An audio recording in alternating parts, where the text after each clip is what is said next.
안녕하십니까. 윤투TV 윤윤철입니다. 오늘은 윤투TV 제24031호를 시작하겠습니다. 첫 번째, 시에 녹아든 세상사. 제목, 국민 핑계. 국민 외면, 국민의힘, 민주농락, 더민주당, 신분 세탁, 비례대표, 막장 가는 의자 무리, 국민 핑계 대지 말라, 구역질이 올라온다. 요즘 사회나 정치 현장을 생각하면 정말 분통이 터지죠.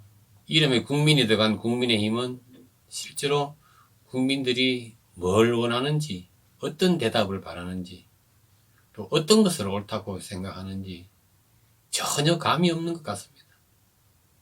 처음부터 지금까지 안에서 싸우기만 싸우고, 그것도 조용히 싸우는 것도 아니고 온 동네 다 들리듯이. 또 윤석열 대통령과 여당은 출범 후 지금까지 그 대통령 영부인 문제로 수세에 몰려 있습니다. 제가 말씀드렸다시피 사람이 모든 것을 가질 수는 없습니다. 어떤 것을 가지려면 반드시 포기해야 되는 어떤 것이 있습니다. 지난 김영삼 대통령이나 김대중 대통령 때 아들과 아들들이 줄줄이 조사받고 감옥 가고 그랬지 않습니까? 그때 만일 그 대통령들이 우리 아들 절대 수사 못한다, 입도 뻥끗 하지 마라, 이런 식으로 했다면 그렇게 무난하게 평화롭게 정권을 마칠 수 있었을까요? 제가 그만큼 국민들한테 직접 설명할 수 있는 연두기자회견을 해라, 직접 대면을 해라 했지만 대답 없는 메아리였습니다. 어쨌거나 출범한 정권은 성공을 해야 그만큼이라도 대한민국이 발전한다는 생각을 갖고 있는 저로서는 정말 안타깝기 짝이 없습니다. 제1야당 더불어민주당을 보겠습니다. 민주당을 보면은 설마 했던 일이 참 사실이 되는구나. 민주주의라는 제도가 하기에 따라서 이렇게 변질이 될 수 있구나. 물론 민주주의 하에서 대통령이 못하고 여당이 못하면 다음에 선거로 야당이 여당되고 대통령이 새로 뽑히는 것은 당연합니다. 하지만 이재명 대표 같은 사람이 여전히 대표로 있고 공천의 정권을 행사하고 또다시 다음 대선에 유력한 대선 주자로 회자된다는 게 정말 참 비현실적이라고 생각됩니다. 이번에 공천을 한 것을 보니까 자기 대장동 재판 때 참여했던 변호사들 5명을 공천을 줬더군요. 또 당대표 시절, 도지사 시절 보좌관 출신을 6명 공천을 주고, 또 그 외에 자기 주변에 있었던 사람들은 또 많이 공천을 주고, 대장동 재판 때 참여했던 변호사들이 국회의원 배지를 달고 변호를 한다고 생각해 보십시오. 정말 끔찍합니다. 그런데 설마 했는데 정말 이게 가능하구나. 정말 제1야당이라는 데가 이럴 수도 있구나. 이제는 두려움마저 느껴집니다. 사회 각계 골고루 참여시키고자, 또 여건상 선거운동을 할 수 없는 그런 좋은 분들을 모시고자 만든 비례대표제가 1심 재판 징역형을 받고 항소한 자, 1심과 2심에서 징역형을 선고받고 대법원에 상고한 자, 회기 중에 헛짓하다가 스스로 그만둔 자, 이런 자들이, 이런 쓰레기들이, 철면피들이 지금 모여서 국회의원 배지를 달려고 대기 중에 있습니다. 정말 한두 인간이 비비 꼴렸고 마음만 먹는다면 이렇게 괴물이 나올 수 있다는 것에 정말 놀랍습니다. 이 비례대표제가 범죄자들의 신분 세탁 도구로 쓰이는군요. 의자 무리들을 한번 보십시오.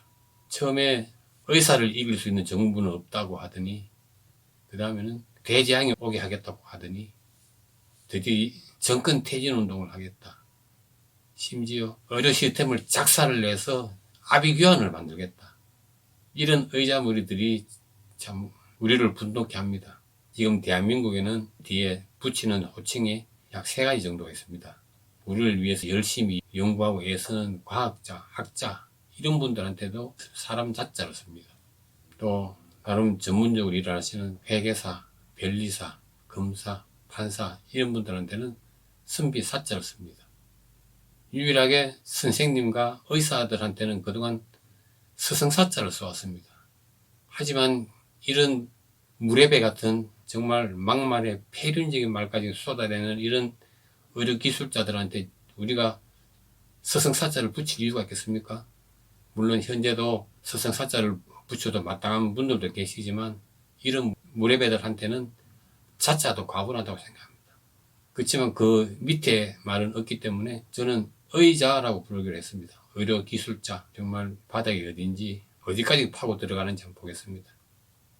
두 번째, 구성과 반문. 3위, 이철규 국민의힘 국회의원이죠. 이런 말 했습니다. 공천이 투명하지 못하다.